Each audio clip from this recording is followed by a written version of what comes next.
planting window for garlic is very small and it's very specific. Get that wrong and you don't have a harvest. However, once they have sprouted, like these garlic over here, there are a few things you need to do to make sure that you maximize each plant's potential to have the energy it needs to create those big, tasty bulbs that we're ultimately after next year, summer. And that's what I want to talk to you about today. As odd as it might sound, the very first thing you need to be doing right now is having patience.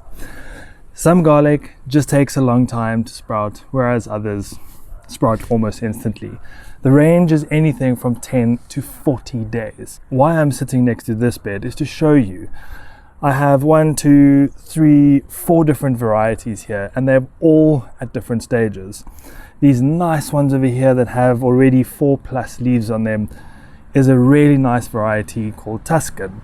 They've all sprouted. They've all put on multiple leaves already. However, in the front I have elephant garlic, nothing so far.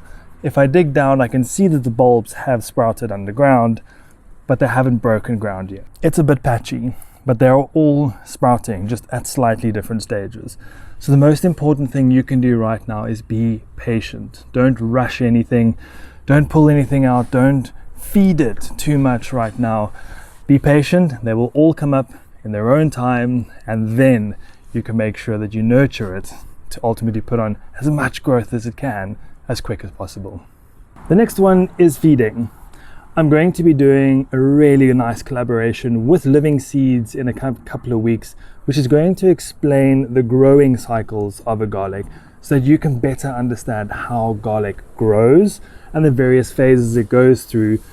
But in essence, what you want to be doing right now is getting as much foliar growth as possible. The leaves that a garlic plant puts on now in autumn before dormancy are the leaves it's going to have when it comes to spring. Spring and summer push is not going to create new leaves. It's going to create a thicker, bigger plant, but there's going to be no additional growth in terms of leaf output. And we all know solar panels on plants are what create the energy, i.e. the leaves. So what you want to do is you want to give your garlic enough food right now, high nitrogen food, to put on as much foliar growth as possible, get the leaves out, stay strong, and then ultimately go into dormancy in winter and then pick up all of the growth in the spring and early summer with all of the foliar growth it put on during this autumn stage. And then the third thing is for people primarily in winter rainfall areas or along the coast that have high humidity. All alliums, that is leeks, onions, chives, and garlic, suffer tremendously from rust when it comes to our wet, damp winters. And what rust does is it takes over the leaf of the plant. It's near impossible to get rid of, and that impacts photosynthesis. And as you can imagine, the reduction in photosynthesis means a reduction in energy, which then means your plant doesn't have the sugars, the power, and the energy it needs to put on the big bulbs that we're looking for.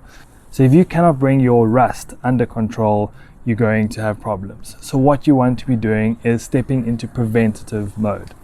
What I like to do is, like all of these garlics are now, as soon as they have hit 2, pushing into their 3rd, and obviously more. Some of these have 2 leaves, some of them are on 4, and some of them are past 4, pushing into their 5th leaf. But once they have 2 leaves and they have the 3rd one coming out, that is, in my experience, a good time to start the preventative treatment. And what it is it's a certified organic product, which is a copper fungicide or a copper soap. Here in South Africa, there are 2 brands that I like to use. That's BioGrow, and they have the copper soap, and then Margaret Roberts, which has what they call the copper fungicide. They are both copper based, so it's a good preventative measure, and what you need to be doing is using half strength as a preventative measure. So if you look at the bottle, look at the measurements they give you, half that, and then apply it every 2 weeks throughout the winter dormancy season. The plants are going to love you for it when it comes to spring, and they don't have damaged leaves from rust. It's a little bit of extra work, but this little bit of work really does go a long way.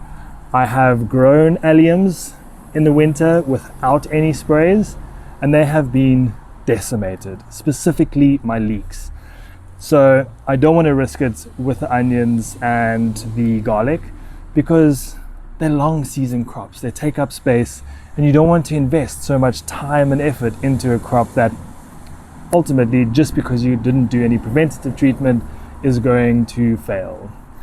Don't worry about it being an additional spray into the garden. It's very specific. You are only going to be spraying the leaves of this plant.